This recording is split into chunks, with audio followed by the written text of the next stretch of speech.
Muito bem, como lidar com quem sempre acha que tem razão. Nesse vídeo aqui, eu quero falar com você alguns erros importantes que possivelmente você comete, e por isso que faz com que você não consiga influenciar essas pessoas, não consiga lidar, não consiga se relacionar e conviver com essas pessoas. Na verdade, o seu comportamento acaba tornando mais difícil lidar com essas pessoas. Mas, para você talvez entender esses comportamentos, essas estratégias, esses erros, talvez vai ser importante você assistir a um vídeo anterior que eu gravei falando sobre por que essas pessoas são assim, por que algumas pessoas são mais cabeça dura, por que algumas pessoas são mais difíceis de lidar, elas não dão o braço a torcer. Eu gravei um outro vídeo, vou deixar o link aqui embaixo, em que eu falo por que essas pessoas são assim. E principalmente, e aí é um ponto importante, talvez a estratégia mais importante que eu posso te explicar sobre como lidar com pessoas que sempre acham que tem razão, pessoas que são difíceis, é você compreendê-las, como é que elas funcionam. E nesse vídeo aqui abaixo, você pode clicar, eu falo sobre como que essas pessoas funcionam, características da personalidade, formas de pensamento, como é que elas lidam com os objetivos, muitas das vezes o que ela possivelmente pensa sobre você, o que faz com que ela acredite sempre que ela esteja certa e você esteja errado. E aí agora a gente vai falar sobre as estratégias, né? Os erros e as estratégias. E o que eu vou te falar aqui é se você possui pessoas importantes na sua vida que você quer melhorar o relacionamento com ela, apesar da dificuldade, apesar de ser pessoas difíceis. A gente não quer aqui com a intenção de você vencer o outro, você humilhá-lo, você provar que essa pessoa está errado, porque aí você vai entrar no mesmo jogo dela. E aí você vai estar pagando com a mesma moeda, e as chances são que essa pessoa viveu a vida inteira lutando essa luta, brigando essa briga. Se você não viveu a vida inteira brigando essa briga, possivelmente você vai perder. Então não queira entrar nesse jogo para querer fazer a outra pessoa achar que está errada, porque as chances são que essa pessoa nunca vai dar o braço a torcer. A gente precisa jogar outro jogo, eu vou explicar aqui para você. Eu me chamo Lucas Paganucci, sou psicólogo clínico e atuo, né, com a terapia cognitivo-comportamental, ajudando pessoas em diferentes contextos e desafios. Como eu falei no vídeo anterior, né, eu por muito tempo me relacionei com meu pai profissionalmente, né? Tive uma relação com meu pai profissionalmente e por muito tempo eu fiquei brigando e culpando a ele por muitos problemas que a gente tinha lá na empresa, acreditando que ele precisava pensar como eu, né? Logo eu, que era um jovem saindo da adolescência achando que sabia das coisas, né? Porque a gente pode ser esse cabeça dura, né? Achando que o outro deveria pensar como a gente, achando que a gente está certo e ele está errado, né? E eu acabei muitas das vezes deixando de agir, deixando de fazer aquilo que estava sob o meu controle, esquecendo aquilo que eu poderia fazer e culpando a ele, né? Porque ele deveria fazer diferente, ele deveria pensar diferente. Se ele pensasse diferente, as coisas seriam melhor para nós. Mas aí eu fiquei martelando nesse erro aí e acabei perdendo muitas oportunidades. Eu poderia ter feito mais e falado menos, né? E talvez seja assim, talvez seja algo parecido que você esteja vivendo hoje. É uma pessoa importante para você, uma pessoa que você gostaria de aprender a lidar melhor com ela, não entrar em combates, em conflitos, ser mais paciente com essa pessoa pode ser uma coisa também importante. Então, vamos lá, como que efetivamente a gente consegue lidar com pessoas difíceis? Então, eu queria, antes de entrar nas estratégias, eu queria trazer esses dois contextos que podem existir. O primeiro contexto é contexto em que precisa ser feito algo junto dessa pessoa. Então é um familiar, é alguém que trabalha com você, é uma pessoa que você está se relacionando, um amigo ou alguém do seu vizinho, alguma coisa nesse sentido. Então você precisa dessa pessoa para algum objetivo, você precisa se relacionar e conviver com ela. Agora, pode existir também um contexto em que você não precisa haver convivência, sei lá, um namorado de uma amiga. Então você precisa aqui só tolerar. E aí eu vou trazer duas estratégias para você aprender a tolerar e ter mais paciência com essas pessoas. A primeira, você pode usar, por exemplo, uma espécie de resumo. Porque, na verdade, eu acho que antes aqui, seria estratégia zero aqui, né? Para você lidar com essas pessoas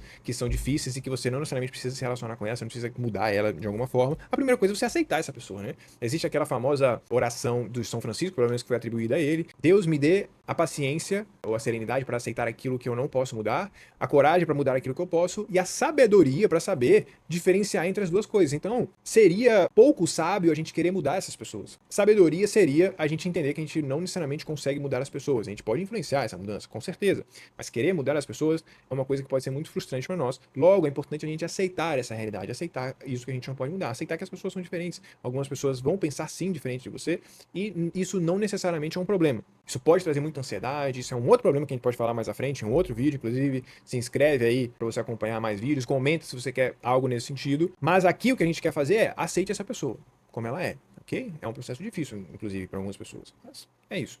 Depois, uma das estratégias, você pode ajudá-la a entender aquilo que ela está falando.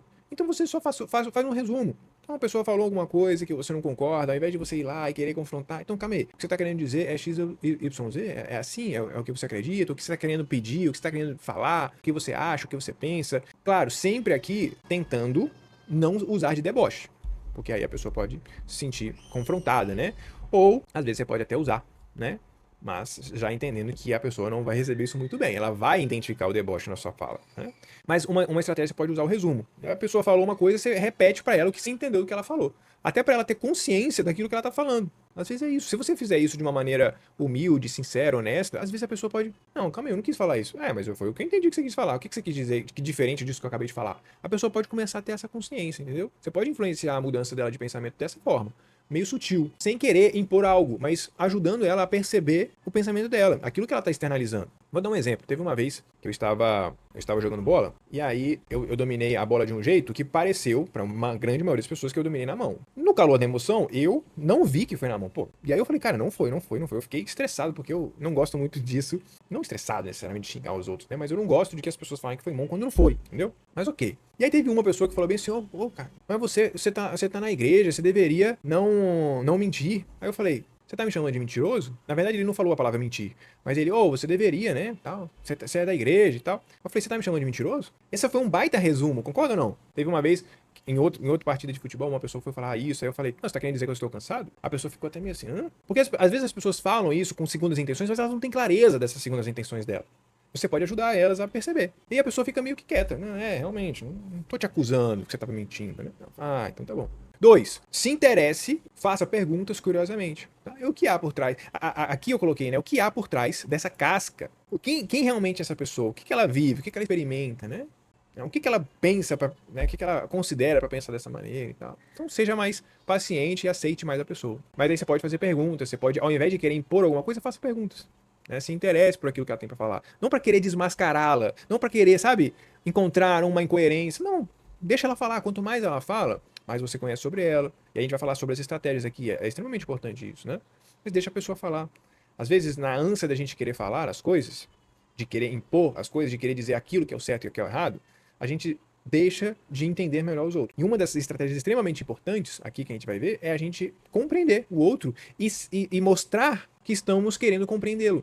Porque aí essa pessoa começa a confiar mais em você. A gente vai falar mais isso aqui na frente. Então, quando há necessidade, então aqui essas duas que eu falei, é quando não há necessidade de se relacionar com a pessoa. Beleza, você usa uma outra, né? Agora, quando há necessidade, eu preciso conviver com essa pessoa, você pode usar o resumo também e o interesse e algumas outras aqui que eu vou compartilhar com você. Mas primeiro você precisa evitar esses 5 erros aqui. O primeiro é, não tente vencer no argumento. Então, como eu falei há pouco tempo atrás, né? Muitas vezes, se não todas as vezes, a pessoa que acha que está sempre certa vai buscar invalidar seus argumentos. Bom, se ela acha que está sempre certa, não, na cabeça dela, não tem como ela estar certa e você está certo também. Logo, existe alguma coisa no seu argumento que o invalida, mesmo que ela não saiba ainda. Olha, eu ainda não descobri uma coisa que invalide o seu argumento, mas com certeza tem. Eu só não descobri ainda. Então essa pessoa vai tender a invalidar o seu argumento, mesmo que ela não encontre algo, mesmo que ela não tenha uma razão para isso. Porque ela precisa, nesse caso, na cabeça dela, a rigidez é eu estou certo. E ela não consegue conceber que como eu estou certo e você está certo ao mesmo tempo. Não tem como isso existir. Logo, existe alguma coisa no seu argumento,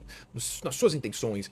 Você está errado de alguma maneira, eu não sei qual, mas está. Possivelmente não vai achar. Até porque, como eu falei no vídeo anterior, né, existem os vieses de confirmação também, né? Então ela vai tentar encontrar uma brecha no seu argumento, ela vai distorcer um pouco o seu argumento, né? Aquilo que você falou, ela vai tentar colocar um contexto diferente. Recentemente, por exemplo, eu estava argumentando uma coisa, e aí a pessoa pegou, então você está querendo dizer que X... Pô, mas calma aí, você tirou de contexto, você fez uma comparação diferente. Eu não quis dizer isso. E parece que para mim era óbvio que eu não quis dizer isso. E talvez para a pessoa até era, mas é porque como ela queria ganhar nos argumentos, né, como se fosse uma disputa, e aí que tá... Quando você quer tentar vencer no argumento, você tá indo pra disputa com essa pessoa. Mas talvez você vá entender, vai concordar comigo, que essa pessoa não tá muito disposta a perder nos argumentos. Logo, aqui não é o melhor caminho. É importante a gente evitar esse tipo de coisa.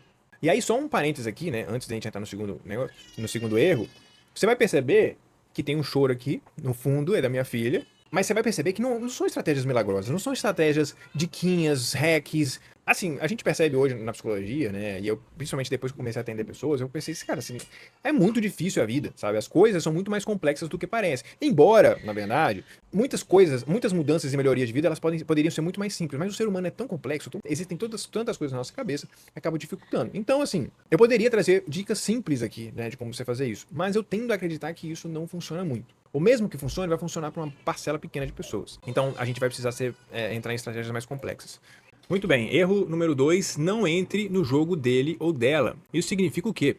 Que a pessoa quer, eu já falei isso, né? A pessoa quer sempre estar certa. Logo, joga o jogo de quem está certo e quem está errado. Ela vai buscar essa ideia, né? essa percepção. Aí no primeiro vídeo eu falei sobre esse pensamento dicotômico, né? Se um tá certo, o outro tá errado, né? Logo, se essa pessoa tá certa, eu estou errado. Então aí existe essa dificuldade, esse jogo de quem tá certo, quem tá errado, quem merece, quem não merece, algo nesse sentido. Então deixe essa pessoa acreditar. Essa pode ser uma estratégia para você, né? Deixe essa pessoa acreditar que ela está certa. Mas então tá bom, você tá certo. Não é assim. É uma outra forma que eu vou explicar aqui mais à frente. Então não entre nesse jogo de quem tá certo e quem tá errado. Você não precisa necessariamente falar, não, mas você tá errado, não, mas eu não concordo, não, mas calma, respira.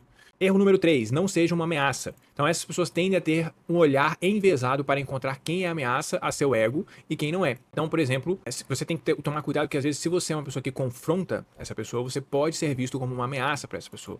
Você pode ser visto como alguém que está querendo desmascará-lo, que está querendo invalidá-lo, que está querendo ameaçar, por exemplo, a sua autoridade, o fato de ela estar certa, querendo eventualmente fazer com que ela seja vista como alguém que está errado, que é mal intencionado, algo nesse sentido, né? Então, às vezes essa pessoa pode estar com esse olhar enviesado, né, sobre as suas intenções. Então, seja simpático e não o veja como inimigo necessariamente, mas só como mais um que busca ser feliz e evitar sofrimento. Então, você pode treinar a compaixão.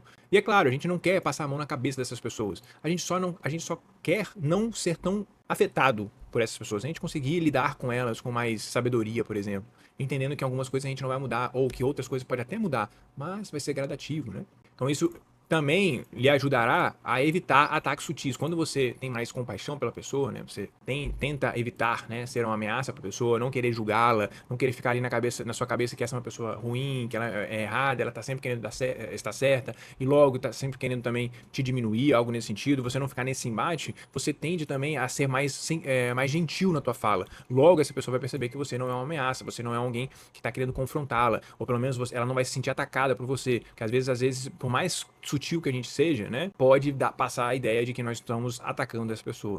Não invalide, quarto erro, né? Ou seja, ouça com atenção e busque compreender essa pessoa. E aí, mais uma vez, pessoal, eu tô falando aqui que para pessoas que são importantes para você. E aí, obviamente, você não vai precisar fazer todas essas, você vai fazer uma ou outra, um dia você vai fazer uma, outro dia você vai fazer outra, e com o tempo, né, você vai aprendendo como que funciona, como é que você consegue se adaptar a essa realidade, né? Então você vai buscar compreender, validar o que a pessoa diz, pensa e sente. Validar significa você, ok, é compreensível você pensar e sentir desse jeito, é compreensível você achar que as outras pessoas estão erradas, é compreensível você querer, sei lá, ter o controle das coisas para evitar que tenha erro. Ok, tá bom, eu compreendo, eu consigo compreender o seu comportamento, né? Posso não concordar e talvez não aceitar, mas eu consigo compreender.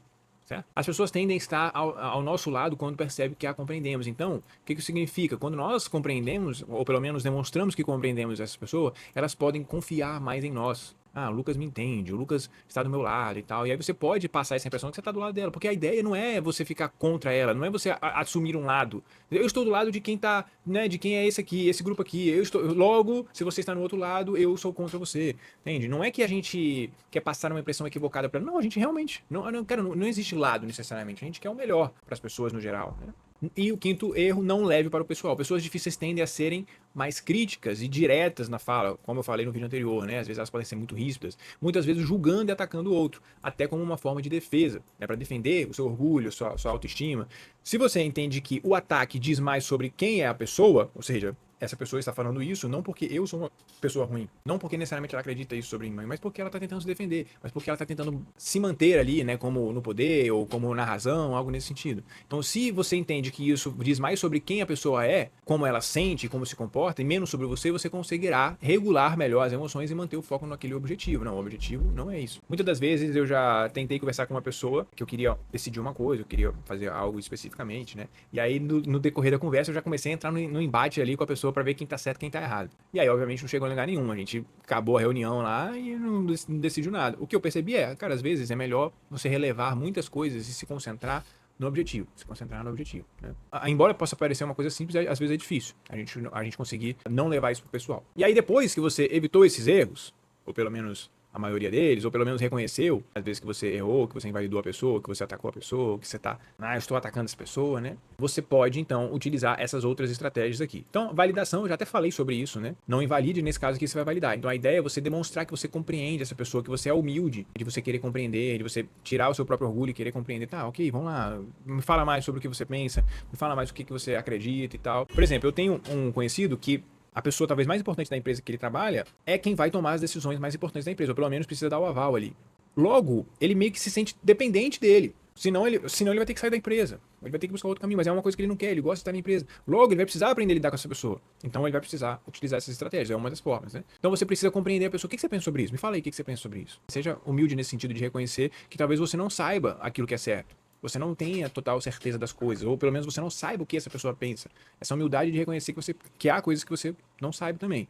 Compreenda os pressupostos, né, que estão por trás daquilo que ele pensa e o que está por trás do que ele faz e decide. Converse com base nos termos dela. Então, nesse caso, você considerar, por exemplo, então ele vai trazer alguns pontos de vista. Então, você vai conversar com ele com base naquilo que ele, aquilo que ele valoriza, aquilo que é importante para ele. Então, você vai começar a meio que se adaptar à conversa com ele. Por exemplo, na psicoterapia a gente faz muito isso, né? Eu, enquanto psicoterapeuta, a gente vai definir algumas coisas, a gente vai orientar o processo terapêutico ali com base nos objetivos e valores. Então, se a gente está discutindo alguma coisa lá, eu não vou basear na minha opinião se eu acho bom, se eu acho ruim.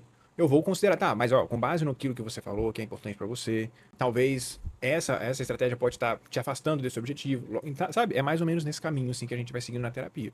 Inclusive, se você quiser conhecer mais, tem um link aqui para você falar direto comigo lá no Instagram. Tá? Então, validação é mais ou menos isso. É você mostrar que você compreende a pessoa, que você entende como que ela chegou em esse determinado tipo de conclusões. E que às vezes ela pode, inclusive, estar certa. Reconheça isso. Às vezes a pessoa pode se sentir muito bem se você reconhecer que ela está certa e ela pode tentar te colocar mais próximo dela, ganhar mais confiança com ela. Encontre as motivações da pessoa, muito próximo de validação, né? Então é pensar o que é importante para essa pessoa, o que ela valoriza e deseja alcançar, o que há de honesto, bom e verdadeiro no que ela busca. Essa foi uma pergunta que eu já fiz para uma pessoa que eu estava acompanhando. Eu falei, tá, se você pegar essa fala dessa pessoa especificamente para você, que parece uma pessoa difícil, qual é a intenção positiva por trás dessa fala? O que há de sábio, o que há de inteligente, o que há de sensato na fala dessa pessoa? Tenta encontrar aquilo que há de sensato, mesmo que às vezes a pessoa nem sequer tenha pensado nisso. Como eu falei na ideia do resumo, né?